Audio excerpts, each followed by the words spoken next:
here at the National Restaurant Show with Lizzie Freier, who is the Senior Director of Menu Insight and Research at Technomic.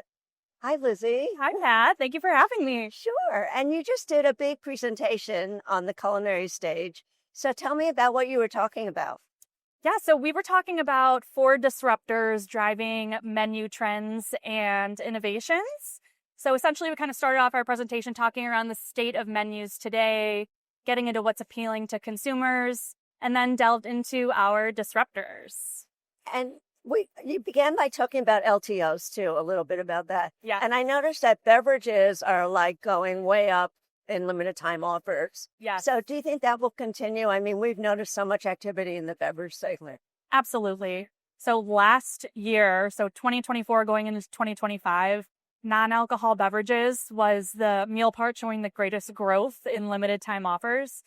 This past year, it was add-ons with beverages as a close second. And within add-ons, a lot of that had to do with what we're seeing topping beverages. So think like cold foams Right. or protein add-ons. So definitely that trend is still huge and still very much expanding. And one of the disruptors you mentioned is the regulatory environment and the government. So let's go into that a little bit more. Yeah. So there's a couple kind of disruptors under regulatory and societal. We talked a little bit about the new food pyramid and just how it's basically inverted the initial food pyramid kind of on its head. So talked a bit about how that's, potentially going to change how manufacturers and operators think about the foods and beverages that they offer. So we've already been seeing a little bit of action with this, particularly with seed oils, also use of things like tallow in favor of that. So that is definitely a disruptor to think about a little bit.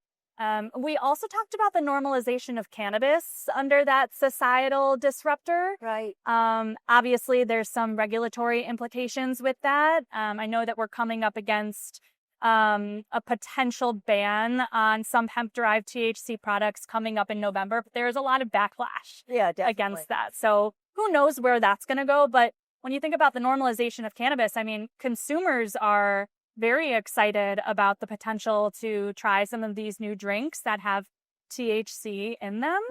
Mm-hmm. But it cannibalizes alcohol sales. So, of course, with every kind of new product, there's going to be a challenge with that.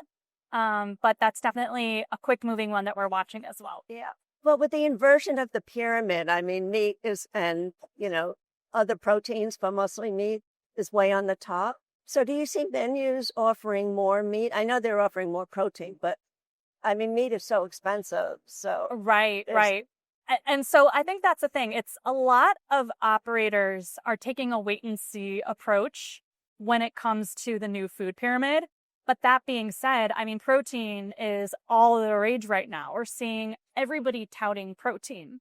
And I think that, along with a lot of like the fiber-rich offerings that we've been seeing, I think a lot of that has to do with that inverted food pyramid. But then there are a lot of additional factors that are kind of thrown in too, which is GLP-1s, which is another disruptor. Yeah. We're seeing a lot of consumers who are on GLP-1s actively seeking out protein and fiber in ways that we are not particularly seeing as much with those not on GLP-1. So I think that protein trend is really coming from multiple different directions.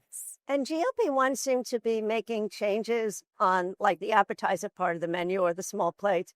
They're actually downsizing small plates into even smaller portions. Yes. I've been seeing a lot of that. So absolutely. And on entrees too. I mean, the shrinkflation has kind of continued in this direction a little bit because 59% of consumers on GLP-1s are having smaller portion sizes, or they're just cutting out a lot of foods that they might not previously have been cutting out. Right.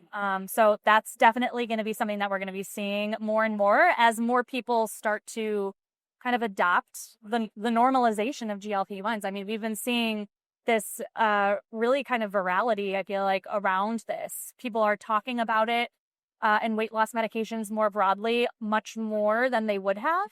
And I think that's going to explode and definitely impact the food and beverage industry more and more. Well, they're becoming more affordable too and more accessible. So I think that's another reason. And effective. Yeah. I think absolutely. Now, there are also generational disruptors. So let's hear a little bit about that. Yeah, I mean, we're definitely seeing younger and older consumers having two very, very different life stages, different needs, different priorities. So as a result, the ways that operators are going to be appealing to these different generational groups is going to be different. So you have like on one end of the spectrum, you have your younger consumers. Millennials are in peak age for food service usage. Gen Z, not too far behind, but Gen Z is really cash strapped right now, and they're the ones facing the highest rates of unemployment. On the other end of the spectrum, you have your low-hanging fruit with your Gen Xers and your baby boomers. They have the time, they have the money, but the window to really kind of directly appeal to these consumers is really over the next kind of 5 years.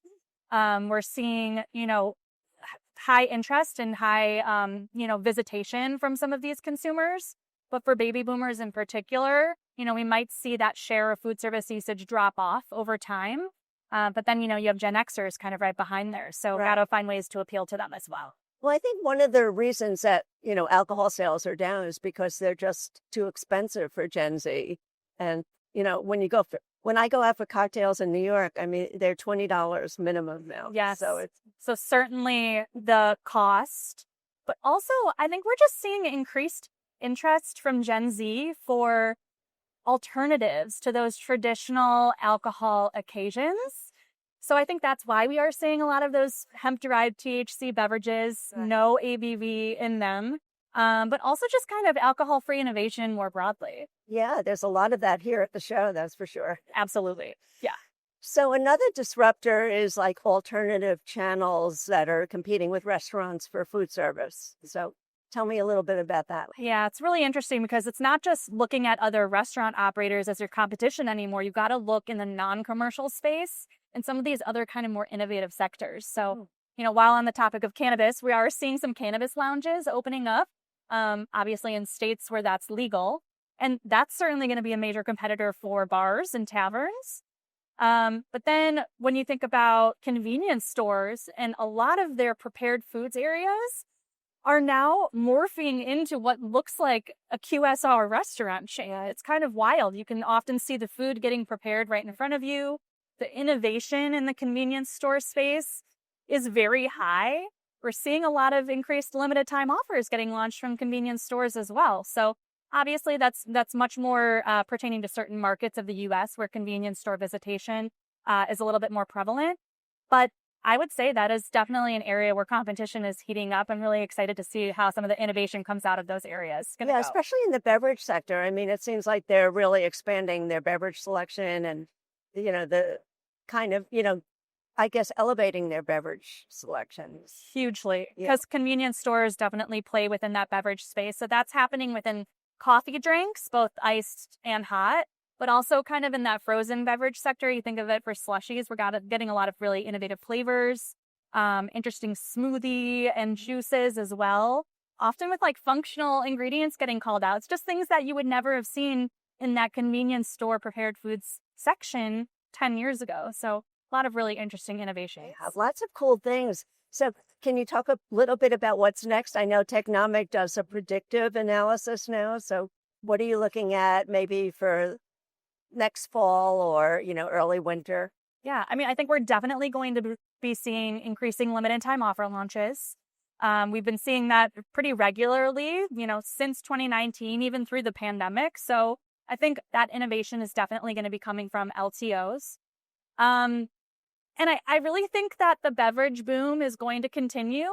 But I think we're going to be seeing kind of new flavor incorporations and new kind of formats of some of these types of beverages. That's definitely going to drive a lot of visitation. And I think just more social media driven innovation. I mean, if you want to appeal to those younger consumers, they're the ones who are on TikTok every day.